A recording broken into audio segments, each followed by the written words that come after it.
14 సీట్లు గెలిచి ఒక్కొక్కటి పనికిరాని నా కొడుకులు మాట్లాడుతున్నారు.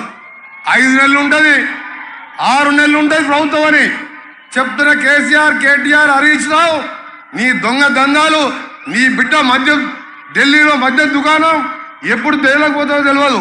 ఇక్కడ టానిక్ షాపులు పెట్టి 1000 కోట్లు దోసుకున్నావు, ధరణి పేరు మీద దోసుకున్నావు, మునిగిపోయే కూలిపోయే కాళేశ్వరం కట్టావు. మా ప్రభుత్వం 5-6 నెలలు కాదు బిడ్డ, 20 సంవత్సరాలు కాంగ్రెస్ పార్టీ అధికారంలో ఉంటుంది. తెలంగాణ ఇచ్చిన పార్టీ సోనియా గాంధీ వేరే దేశంలో పుట్టినా ఈ దేశానికి వచ్చి కోడలిగా 2 సార్లు ప్రధానమంత్రి అవకాశం వచ్చినా భర్త మాంసం ముద్దలో మారిపోతే దేశం కోసం ప్రధానమంత్రి పదవద్దని చెప్పి ఆర్థికవేత్తను ప్రధానమంత్రి పెట్టి బంగారం తాకట్టే పెట్టుకెళ్ళి ఇవాళ దేశాన్ని ఈ స్థితిలో ఉందంటే సోనియా గాంధీ ఆలోచన విధానం. ఆ తర్వాత రాహుల్ గాంధీ గారు ఈరోజు మత ఘర్షణలు పెట్టి అందులో మలిగిపోతున్న మత పార్టీ బీజేపీ లాంటి పార్టీ కోసం అలాంటి పార్టీలు ఉండొద్దని భారత్ జోడో నఫరత్ చోడో అని యాత్ర 4000 కిలోమీటర్ల పాదయాత్ర చేసింది. ఈరోజు న్యాయయాత్ర పేరు మీద 5000 కిలోమీటర్లు. ఆయనకు ప్రధానమంత్రి అవకాశం వచ్చింది. అమెరికా లాంటి దేశంలోనే 39 ఏళ్లకే బరాక్ ఒబామా అధ్యక్షుడైండు. అని రాహుల్ గాంధీ నాకు పదవులు వద్దు, నాకు ప్రజలు బాగుండాలి, భారతదేశం బాగుండాలి, కుల మతాలకు ఐక్యంగా కలిసిమెలిసి ఉండాలని చెప్పాను. అందుకనే సోదరులారా మీ అందరికీ చెప్తున్నాం, ఈ ఎన్నికలు భారతదేశం 140 కోట్ల మంది ప్రజల ఆకాంక్ష కోర్చి నెరవేర్చే ఎన్నికలు కాబట్టి తప్పకుండా మన ప్రతినిధిగా కాంగ్రెస్ పార్టీ ఎంపీ అభ్యర్థిని గెలిపించాలని, అలాగే మన స్థానిక శాసనసభ్యుడు ఇంతకుముందే నా దగ్గర చెప్పిండు, ఆయన వచ్చిన రోజే తిరుపతి దేవునిగుట్ట దగ్గర ఫ్లైఓవర్ ఆర్ఓవి కావాలని 75 కోట్లతోని స్థానిక శాసనసభ్యుడు చెప్పిన విధంగా దాన్ని శాంక్షన్ కూడా చేయడం జరిగింది. దాంతోపాటు ఇక్కడ ఉద్దండపూర్ రిజర్వాయర్కి సంబంధించిన నష్టపరిహారం ఇప్పించాలని చెప్పి అక్కడ అన్నిరెడ్డి శాసనసభ్యులు ఇప్పుడే వెళ్ళిండు, వారు కూడా కోరిన దాన్ని కూడా ముఖ్యమంత్రి గారితో సాగునీటి శాఖతో మాట్లాడి అది కూడా సమస్యలు పరిష్కారం చేస్తాం. ఈ ఎన్నికల్లో మేము కూడా 3 నెలలకెళ్ళి మా ముఖ్యమంత్రి గారు ఉదయం నుంచి రాత్రి వరకు ఏ విధంగా పనిచేస్తుందో మేము మంత్రులుగా అదే విధంగా పనిచేస్తున్నాం.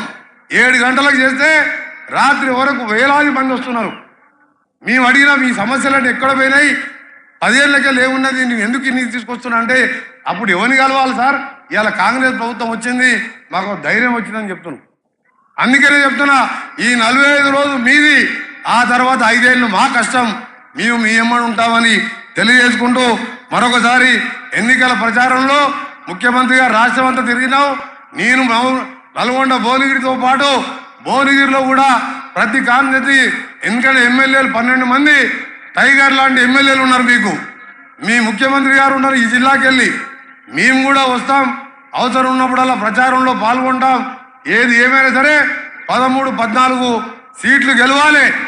ఇవాళ బీఆర్ఎస్ పార్టీ ఇంకో బీఎస్పీ పార్టీ ఇంకో బీని కలుపుకుంది, ఆఖరికి ఇంకో బీ ఉన్నది బీజేపీ. ఈ 3 బీలు కలిసినా సరే మనం మాత్రం 13, 14 సీట్లు గెలిచి సోనియా గాంధీ రుణం తీసుకోవాలి. తెలంగాణ ఇచ్చిన సోనియా గాంధీ రుణం తీసుకొని ఈ 10 ఏళ్ల రాక్షస పాలనకి వెళ్ళి బయటపడి పాలమూరులో పెండింగ్ ప్రాజెక్టులు, నల్గొండలో శ్రీశైలం సొరంగం లాంటి ప్రాజెక్టులు, ఇంకా మిగిలిపోయిన ప్రాజెక్టులు పూర్తి చేసుకొని ఇవాళ ఇంకోటి చెప్పడం మర్చిపోయినాం. ముఖ్యమంత్రి గారు ఆయన ప్లాన్ చేసుకుంటూ మా అందరినీ కూడా పిలుచుకుంటూ 3 నెలల్లోనే 30,000 ఉద్యోగాలు నిన్నటికి దాటిపోయినాయి. 30,000 మంది ఉద్యోగాలకు. దాంతోపాటు గ్రూప్ 1 నోటిఫికేషన్ వేసినాం.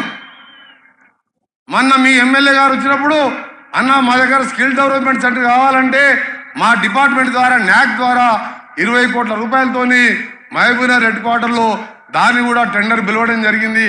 అక్కడ అన్ఎంప్లాయిడ్ యూత్కు వొకేషనల్ కోర్స్, ఐటీఐ, పాలిటెక్నిక్ చదువుకున్న వాళ్లకు ఇక్కడ బిల్డింగ్ కూడా కట్టబోతున్నాం. త్వరలో ఆ బిల్డింగ్ నిర్మాణం చేపట్టి నిరుద్యోగ యువకులు కూడా అండగా ఉంటామని చెప్పి తెలియజేసుకుంటూ మరొకసారి మీ అందరికీ కూడా ధన్యవాదాలు. సోదరులారా, ఒకటే కోరుతున్నాం, మేము ఇవాళ మీ అందరికీ చెప్తున్నాం, ఇవాళ కళ్ళబొల్లి మాటలు చెప్పేది కాదు. కేసీఆర్ గురించి మొత్తం తెలుసు, బీజేపీ గురించి మొత్తం తెలుసు, కులం మతం తప్ప ఏం లేదు వాళ్ళకు. ఏం చేసినా ఒకసారి ఆలోచించుకోరు. ఇవాళ జిఎస్టీ పేరు మీద ఇవాళ